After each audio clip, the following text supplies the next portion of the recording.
On se retrouve sur ce nouveau podcast Speed Théâtre en direct du Festival d'Avignon et aujourd'hui nous recevons Jean-Christophe Barque, Alicia Craig, Hervé Jouval et Clara Thébault qui viennent nous parler de leur spectacle Il faut sauver Papy. Bonjour. Bonjour. Comment ça va? Oh bien. Ça va Très bien, merci. oui, impeccable. Ouais, au top. Alors Jean-Christophe, vous êtes l'auteur de ce spectacle. Oui. Alicia, Hervé et Clara, vous êtes comédiens, comédiennes. Absolument, Vous oui. interprétez. Alors parlez-nous un petit peu de ce spectacle. De quoi parle-t-il? Ah oui, carrément, c'est moi qui Bah oui, on commence. te regarde tous, Ah c'est oui, toi tu le me chef, regardes. hein. Ah oui, ben, je vais parler du spectacle. En fait, c'est tiré d'un fait divers, une histoire vraie. J'ai transposé ça un petit peu. Donc, c'est l'histoire d'une jeune fille qui supporte pas à l'idée que son grand-père aille dans une maison de retraite alors qu'il a toute sa tête. Donc, elle décide de le kidnapper, de l'enlever de la maison de retraite pour l'emmener chez elle. Pas le séquestrer, mais le garder chez elle et lui faire comprendre qu'il n'y a pas de raison d'aller là-bas, d'abandonner la famille. Mais lui, il a une raison qu'il cache un petit peu secrète.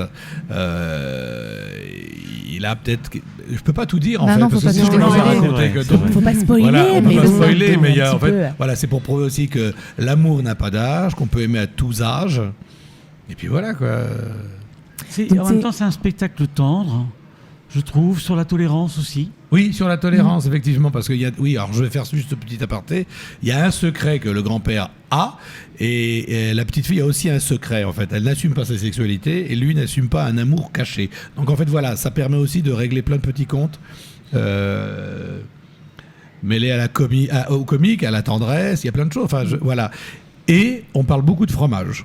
Oui, parce que le grand-père est un ancien fromager. Alors, ayant habité en Savoie pendant très longtemps, ça me parle. Voilà. Voilà, Lui, il je vient du pense que Poitou, certains de nos hein, auditeurs il vient aussi, du Poitou, le grand-père. Beaucoup de fromage. Oui, Ouais, mais pas que. absolument. Non. Ah, franchement, moi, c'est ça qui m'a attiré dans la pièce, quoi. C'est le fromage. Et justement, comment est né ce spectacle et comment vous êtes amené à vous rencontrer et à intervenir, vous, en tant que comédien et comédienne, dans ce spectacle? Alors, je vais expliquer la genèse, en fait. C'est quand j'ai vu cet article de presse un jour, parce que je cherche toujours des articles de presse, je fouille un petit peu dans la presse pour trouver des anecdotes, des histoires à raconter. J'ai trouvé cette anecdote il y a une quinzaine d'années, je l'avais mis de côté. Et un jour, j'avais envie de parler de mon grand-père, de mon propre grand-père, et je me suis dit, mais comment je vais en parler? Je racontais sa vie, on a tous des vies plus ou moins banales, mais il n'y avait pas de choses exceptionnelles. Et puis j'ai pris ce fait divers que j'ai collé à mon grand-père. Donc j'ai menti en fait. Mais je l'ai collé. Et du coup, ça m'a permis de raconter sa propre vie, sa propre histoire à travers cette histoire. Donc j'ai mélangé deux histoires pour en faire une. Et puis parler Et ce qui est très drôle, c'est que Hervé... quand ça fait long, on se connaît depuis 20 ans, on jouait une pièce en ce moment, on joue la journée de la femme tous les deux, et c'était le seul qui pouvait tenir la canne de mon grand-père que j'avais conservée, parce qu'il n'est pas grand, et que mon grand-père n'était pas grand, et il avait la taille de la canne en fait, il avait la taille de tenir cette canne, donc je lui ai proposé tout bêtement, dit tu veux pas jouer mon grand-père? Comme quoi, ça tient un peu de choses. Ça en tient fin un peu de compte, choses. hein. Je pouvais pas le faire, même si dans la vraie vie je suis grand-père, parce que je suis trop grand, et que la canne était trop basse. Non, puis t'es pas assez mignon pour le rôle. Et je suis pas assez touchant pour faire un grand-père. C'est ça. Donc c'est vous, Hervé, qui avez Absolument. entrepris... Donc, j'aime bien dire que c'est un rôle de composition. Oui, quand même, oui. Quand même. de Voilà. composition et non pas de décomposition. Non, hein. absolument. J'espère Pas encore. Hein. Pas pour l'instant, en tout cas. Et donc, du coup, vous, Alicia et Clara, quel rôle vous interprétez dans cette pièce? Alors moi, donc Alicia, j'interprète le rôle de Stéphanie qui est justement la petite fille qui décide de kidnapper son grand-père. Est-ce que c'est un rôle qui, du coup, vous a parlé quand on vous l'a présenté? Moi j'avais déjà vu la pièce avant et ce qui m'a parlé, oui, c'est le rapport avec le grand-père. Moi, mon grand-père que j'appelle Pépé d'ailleurs, pas Papy. Et les années passent, donc en fait je commence à voir des choses et ça commence à me toucher de plus en plus. Voilà. Et vous, Alicia? Moi, c'est Clara. Mais Vous la laissez Tout va bien. non, mais il y a tellement de prénoms. De toute façon, En Stéphanie, même temps, Sandra, Clara, Clara. J'ai vu les yeux s'écarquiller, je me suis dit, non, j'ai dû faire une connerie. Non. Non, mais lui aussi, Clara. il nous confond. Hein. Jean-Christophe aussi, il nous appelle Oui, il Clara, m'appelle. Alicia. Et puis Pas de moi, souci. il doit me prendre pour Alexis, peut-être. Alexis, qui est donc le directeur de Speed Radio. Donc, Alicia, Non, Clara. Ah, quand ça veut pas. Hein. Non, mais en vrai, appelez-moi comme vous voulez, moi ça me C'est une va. blague. Et moi, je suis le 3e rôle, je suis le rôle comique, on va dire. Donc ça me va très bien, parce que j'aime beaucoup déconner dans la vie. Donc Jean-Christophe, il n'est pas allé chercher bien loin, je crois. Et en fait, moi, je suis la copine de Sandra qui va l'aider à kidnapper son grand-père, parce que il lui fallait un petit peu de biscotto quand même pour soulever papy. Parce qu'il est peut-être petit avec sa canne, mais Mais il est costaud. Il est costaud. Ouais, faut le soulever quand même. On n'a pas dit gros. Non, Costaud. non. Enfin, Alicia vient de le dire, mais moi je ne l'ai pas dit. Donc non, moi je suis très contente. Et puis pareil, le sujet de la pièce me touche aussi. Ça parle à plein de gens en fait. On est tous amenés à connaître ce moment dans notre vie où les grands-parents, on doit ou pas les mettre en maison de retraite. Mais bon, la vieillesse, ça touche tout le monde, ça arrive à tout le monde. Donc c'est ça qui me plaît aussi dans la pièce, c'est que ça parle forcément à tout le monde. Donc les spectateurs se retrouvent forcément un moment ou un autre dans la pièce. Voilà, ça m'a plu. justement, à qui s'adresse cette pièce? Alors du coup, tout le monde? Bah ouais, c'est ça qui est bien, c'est tout le monde, parce qu'il y a le rapport avec les grands-parents, il y a papy, etc. Donc même les jeunes, en fait, ils peuvent se retrouver là-dedans. Des jeunes viennent avec leurs grands-parents d'ailleurs. Ouais. C'est très drôle. Ça, c'est un très chouette. spectacle à aller voir en famille? Ouais. Oui, on peut, Oui, et puis ça pièce touche plein de choses. Il y a effectivement un sujet qu'on aborde, mais on aborde avec de l'humour, c'est Alzheimer. Parce que finalement, je vais dévoiler un petit effet, on va dire, dramaturgique de l'histoire. C'est-à-dire que le grand-père veut retourner dans sa maison de retraite, parce qu'il est très bien là-bas, il se sent bien là-bas. Mais pour y retourner, il fallait qu'il trouve un stratagème, et il a l'idée de faire croire qu'il a Alzheimer. Donc du coup, il va déstabiliser sa petite fille et la copine d'une manière un petit peu, comment on peut dire, je n'ai pas le mot. Écoutez, je sais pas, vous mettrez un bip à la place. J'ai pas d'idée. Non, vous voyez, non, c'est vrai, on Il y a s'attend des pas à effets faire ça. sonores très Ouais. élaborés, donc... Non, parce que c'est vrai que c'est gonflé de sa part pour une personne âgée de se dire bon, on va me foutre la paix, je vais faire Alzheimer pour qu'on me fiche oh là là, je refais la phrase. Alexis, pour toi. Fiche la paix. Oui, il décide de jouer l'Alzheimer, de jouer qu'il a Alzheimer pour qu'on lui foute la paix. Il n'y a même pas d'autre mot, pour lui foutre la paix et qu'il puisse retourner dans sa maison de retraite. C'est plus fort que ça. Oui. C'est intéressant aussi de questionner cela, c'est-à-dire que d'aider l'autre, d'accord, mais l'aider quand il n'y a pas de demande, c'est aussi ne pas être à la bonne place. Là, on rentre dans ce qu'on pourrait appeler le triangle de Cartman quand on veut jouer au sauveur, et puis finalement, on finit par être la victime, et ensuite on devient le bourreau. Et c'est comment est-ce que beaucoup de monde est amené à rentrer dans ce cercle, alors plutôt un triangle, mais dans ce triangle vicieux qui est de vouloir intervenir lorsqu'il n'y a pas de demande. C'est l'amour. Et c'est ça qu'on retrouve dans la pièce aussi, surtout. Mais c'est bien compliqué dit. parce qu'Alzheimer il est partout et je parle d'Hervé qui a vécu ça avec sa maman. Avec ma maman, j'ai ma sœur Alzheimer précoce. Donc c'est un sujet que je connais bien quand et même. moi j'ai ma mère qui est un peu Alzheimer parce que ce matin je l'ai appelée et elle m'a dit vous êtes qui, Jean-Christophe Barck? Carrément.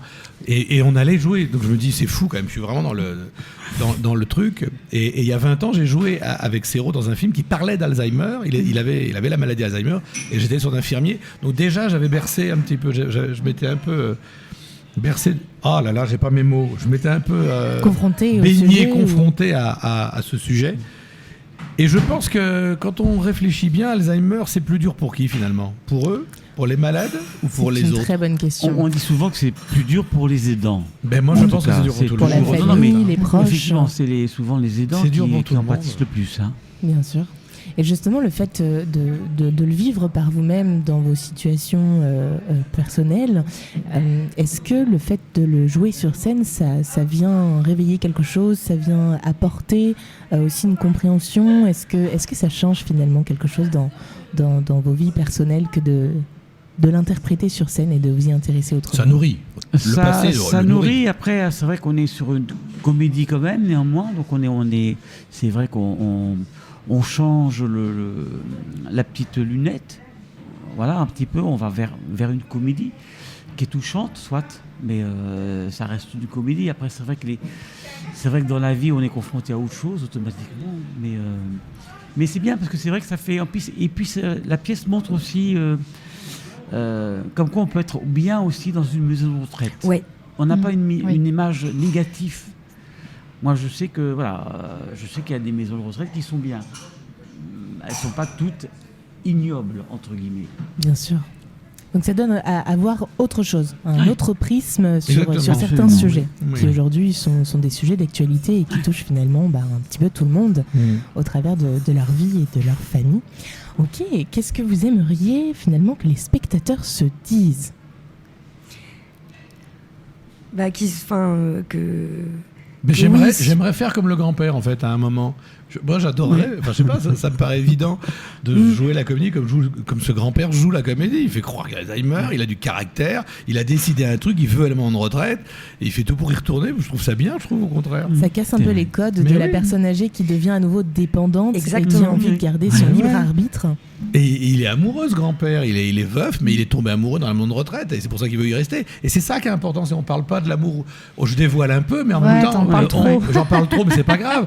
Je pense que c'est important de parler de l'amour à tous les âges. C'est vrai. Après, C'est vrai. on peut connaître déjà le sujet et savoir un peu ce qui se passe sans pour autant avoir toutes les clés de cette pièce. Et le but, c'est d'aller la voir, puisque forcément, ça s'articule d'une manière où il faut le découvrir, il faut avoir l'histoire de A à Z pour voir toutes ces petites subtilités, ces nuances et comment ces besoins, ces intérêts, les intérêts de chaque personnage viennent s'entremêler et comment les choses vont vers cette finalité qui est à découvrir au travers du spectacle. Donc, c'est pas grave si on en dévoile un petit peu. Non, Il c'est est pas aussi grave. important que les spectateurs comprennent un peu de quoi ça parle pour avoir l'envie. Il y a quand même plus de 1693 spectacles Ouais. sur cette édition Oui. du Seulement Festival d'Avignon.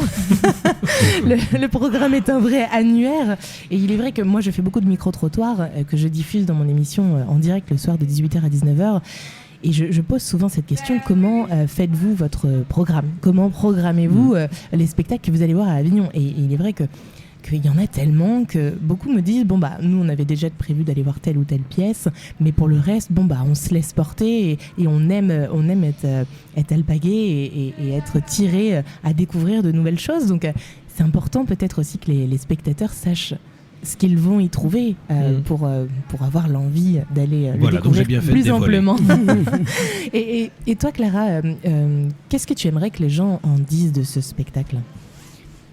Bah justement, je rejoins un petit peu Jean-Christophe parce que c'est vrai que d'en rire, de déconstruire un petit peu ça et puis de se dire que les personnes âgées, voilà, elles ont, comme tu l'as dit, leur libre arbitre, qu'elles peuvent continuer à faire des choses, qu'elles sont pas empêtrées dans je dois aller dans une maison de retraite parce que je suis vieux et j'ai beaucoup aimé ce côté-là, l'amour, la tendresse. En fait, toute la pièce me plaît, moi, donc c'est pas très original, mais c'est authentique, c'est ce qu'on veut. Voilà. On s'en fiche Je pense que que ce soit tout le monde original. vraiment se retrouve à un moment ou à un autre dans la pièce.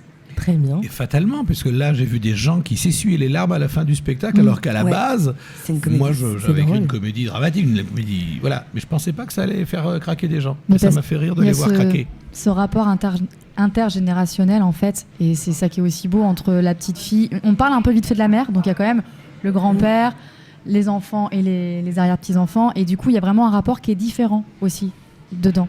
Il y en a un qui est vraiment en train de se dire on va le foutre, allez, on le fout à l'EHPAD, on s'en fout, tout ça. Je dis ça comme ça de façon très grossière.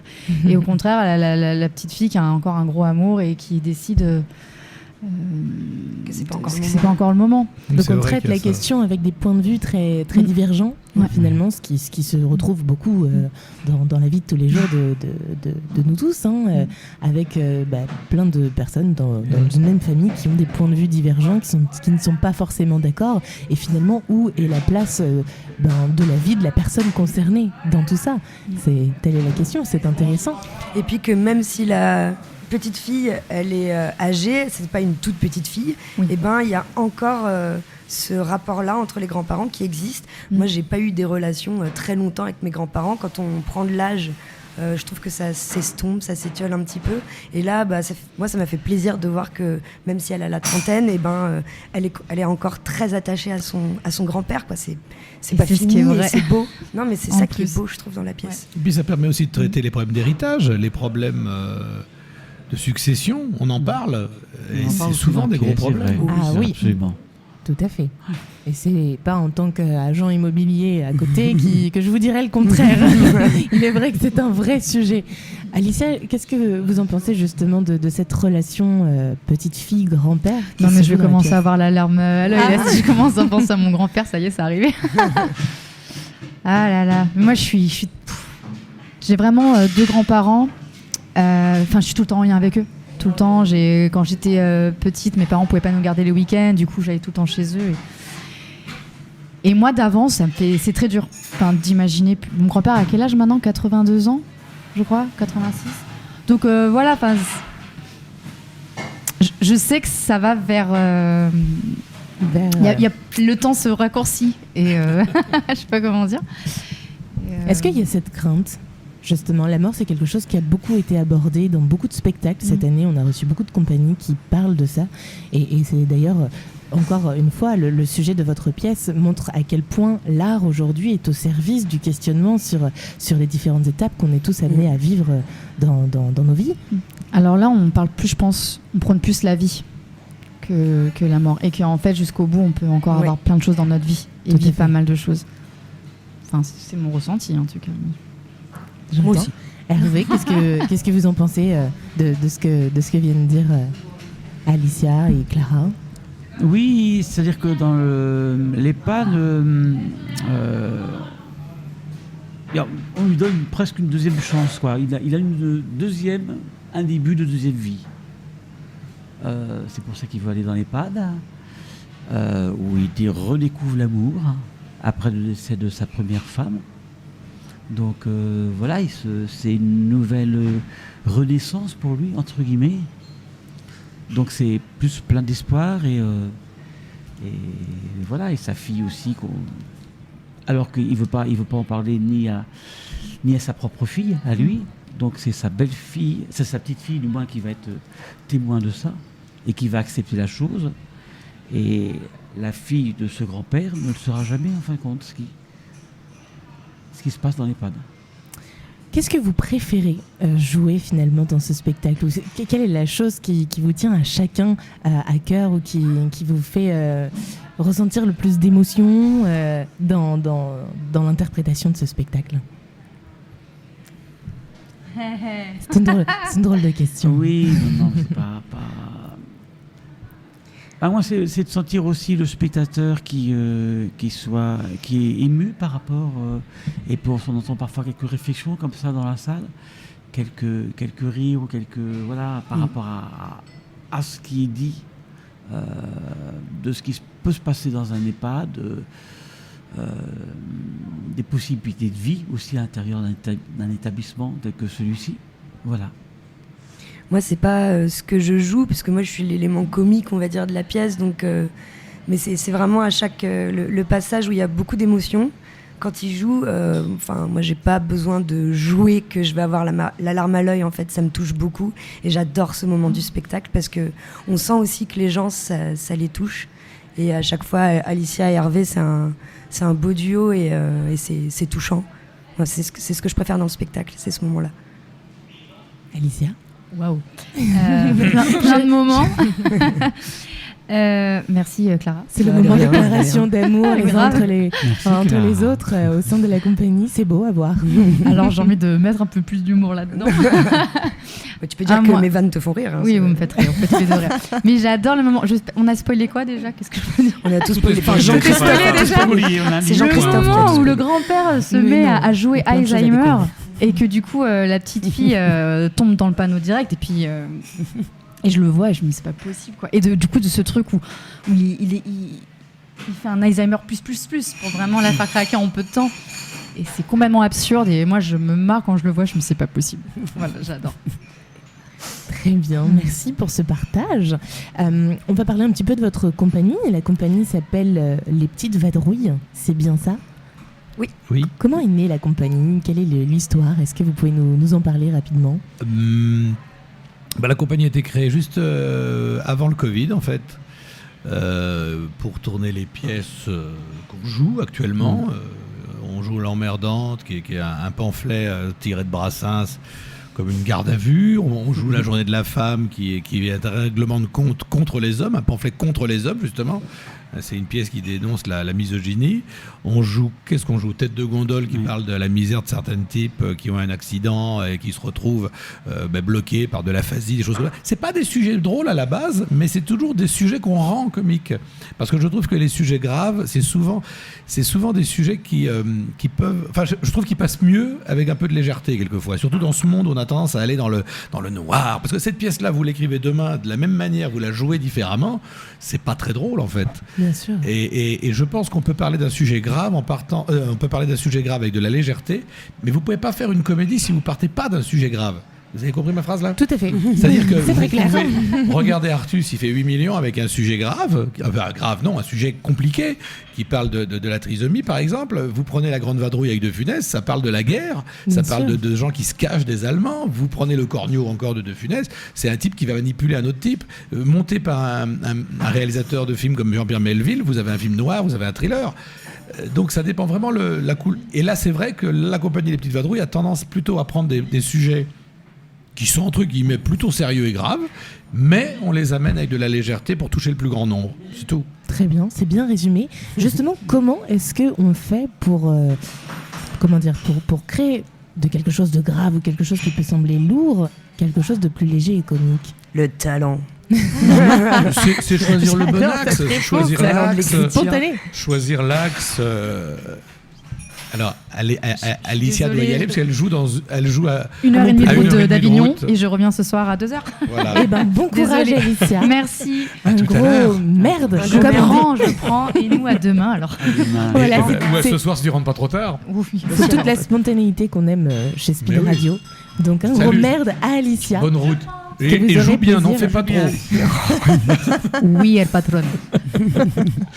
Donc Alicia, que vous aurez le plaisir de retrouver aux côtés de ses camarades de jeu, donc dans le spectacle Il faut sauver Papy, qui se joue tous les jours au théâtre de l'Optimiste jusqu'au 21 juillet à midi. Oui.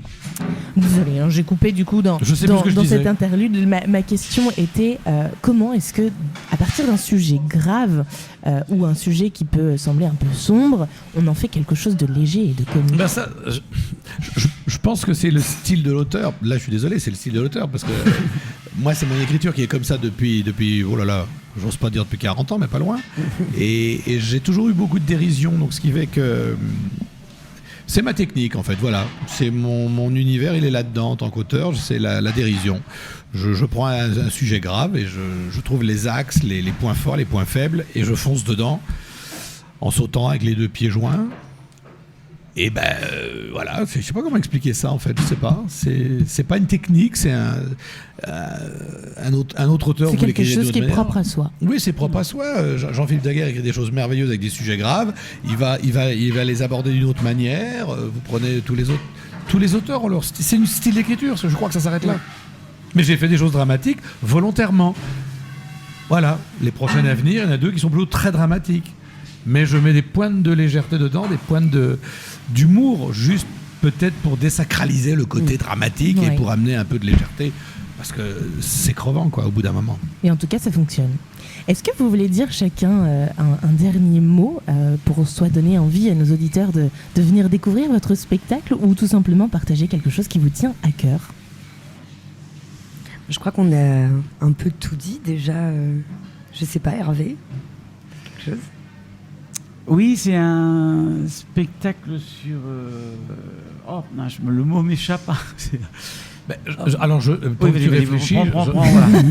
C'est ça, le travail d'équipe. Hein. J'ai envie de dire, n'ayez pas peur du titre. Parce que c'est vrai que c'est écrit « Il faut sauver Papy » et que tout de suite, les gens, parce qu'il y a une écriture un peu humoristique et un dessin un peu humoristique, ça peut prêter à confusion en pensant que c'est du café-théâtre, voire du café-théâtre de bas de gamme, parce qu'il y en a sur le Festival d'Avignon. Sans dénoncer, on peut le dire. Et alors le titre est peut-être plus accrocheur, et peut-être qu'on aurait... Au début, je voulais l'appeler Mon grand-père à moi, et tout le monde me dit oui, mais c'est pas accrocheur. Et je me suis fait piéger par cette histoire-là d'accrocheur pour mettre un titre entre guillemets plus accrocheur, mais c'était pas le propos. C'était pour raconter l'histoire à la base, c'était pas pour faire accrocheur. Donc n'ayez pas peur du titre. Voilà, ça je tiens quand même à... Parce qu'il y a des gens, quand vous tractez, vous dites il faut sauver... Non. C'est compliqué de trouver le bon titre, la bonne image. C'est vrai que tout résumé sur une affiche, c'est un enfer. Un exercice très compliqué. c'est un enfer. Donc n'ayez pas peur, découvrez, soyez curieux. Soyez curieux, ouais, c'est une belle invitation. Puis moi je dirais qu'on est beaucoup trop choux tous les trois, donc ils vont tous aimer, faut venir. Je confirme. C'est vrai, ils sont très choux. Ils sont choupinés. Mais c'est un spectacle sur la tolérance en même temps. Et oui. Voilà, sur, Oui, parce qu'on sur n'a pas le tout dévoilé. respect de l'autre aussi, par Tout à rapport à fait. ça, par rapport à différents, à l'âge, à des idées préconçues sur la vieillesse, entre guillemets. Et la tolérance, Voilà. c'est un sujet important, on en a besoin en ce moment, hein. Oui. Jamais plus qu'en ce moment, en ce jour d'élection. Oui, parce que ce Souvent, soir, ça risque d'être le bordel. Là. Oui. Voilà, donc espérons que tout le monde fasse appel à cette tolérance et qu'ils viennent en tout cas la découvrir et s'y immerger dans ce spectacle. Je voulais juste Jean-Christophe, rajouter oui. une petite chose, c'est la pièce est dans un décor un peu original de boucherie. Ça se passe dans une boucherie désaffectée. La petite fille a sa copine, donc Sandra, jouée par Clara, qui vit dans la boucherie désaffectée de ses parents. Donc j'aborde encore le problème aussi des petits commerces qui se retrouvent complètement ruinés parce que les grandes surfaces sont là. Donc elle squatte, en attendant de trouver un appartement, elle squatte dans la boucherie. Elle a mis une table de camping, elle a installé, voilà, elle vit là. Et le grand-père, comme ils savent pas où le cacher, ils vont le cacher dans la boucherie et ils vont lui faire son lit dans l'arrière-boutique. Je tiens à le dire parce que c'est pas un sujet un décor qu'on a l'habitude de voir sur scène. Même si le nôtre est un peu stylisé, parce qu'à Avignon, il faut monter vite les décors. Mais voilà, c'était tout ce que j'avais à dire. Sur ce, je me tais. Donc, c'est un spectacle, rappelons-le, qui est à destination de tous, hein, qui est un spectacle très familial également. Et donc, pour tous les passionnés aussi de fromage et de saucisson, c'est le bon spectacle à aller voir. Oui, Oui, c'est bien. on parle de manger, on parle de Oui. nourriture, on Et parle de poisson, tout, en fait, oui. de poisson. D'ailleurs, c'était écrit avant que je vienne sur la place, le poisson. Oui, parce que C'est son drôle, personnage ça. est ichtyologiste. Son D'accord. personnage. Et l'ichtyologie, c'est l'étude des poissons, alors qu'elle a étudié les poissons. Et je le savais pas. Clara se posait la question, attends, est-ce qu'on a fait un truc rien que pour Non, moi parce que du c'était coup drôle, parce qu'avant de devenir comédienne, moi je bossais avec les animaux et mon dernier job c'était dans un aquarium. Donc quand j'ai lu la pièce, je me suis dit mais c'était C'est parce fait que pour moi. ce qu'il l'a fait exprès. En fait non. Donc c'est très drôle de Ouais. voilà. Oui. Mais ça, c'est parce qu'il y a certains rendez-vous hein, quand on est au bon endroit, Mais les c'est choses sont ça. alignées et il y a des signes comme ça qui ne trompent pas. Donc voilà, le poisson, le fromage, voilà, c'est très bien. Qui veut avoir le dernier mot? Oh, Jean-Christophe, j'imagine non. Tout le monde qui se pointe le doigt. Non. Qui veut? Bah, venez voir la pièce, surtout après les élections, vous allez avoir envie de rire, voilà. N'hésitez pas à venir, ça vous fera du bien. Très Il bien. rajoute le pitch. Il veut aller en maison de retraite. Sa petite fille fait tout pour l'en empêcher. Voilà. Tout est dit. Tout est dit.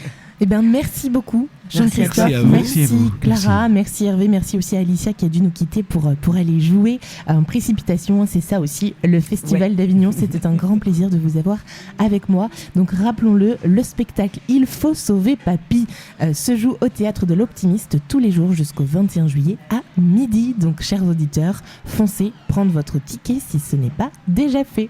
On se retrouve très vite sur les podcasts de Speed Théâtre. À bientôt. Merci. Merci beaucoup. Merci. Bye.